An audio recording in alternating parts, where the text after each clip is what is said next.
ఆత్మ పరిణామం. శ్రీ పోతులూరి వీరబ్రహ్మేంద్ర స్వామి వారు ఎంత చక్కని అద్భుతమైనటువంటి సత్య జ్ఞానాన్ని మనకు అందించారో చూద్దాం.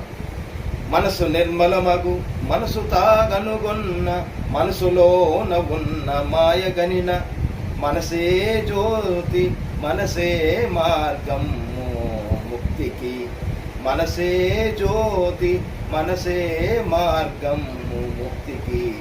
కాళికాంబ హంస కాళికాంబ, ఎంత చక్కని అద్భుతమైన పరమాత్మ దాగి ఉందో కదా మిత్రులారా. తాను తన మనస్సు తెలుసుకొని మనసులో ఉన్న మాయను కనిపెట్టితే మనసు నిర్మలం అవుతుంది. మనసే జ్యోతి మనసే ముక్తికి మార్గము, మనసే అన్నిటికీ ముఖ్యమని తెలియజేస్తున్నారు శ్రీ పోతులూరి వీరబ్రహ్మేంద్ర స్వామి వారు. వారి అడుగుజాడల్లో వారు బోధించిన పరమ జ్ఞానంలో మనం కూడా సాధన ద్వారా ఆ దివ్య జ్ఞానాన్ని మనమందరం పొందుదుముగాక. Thank you.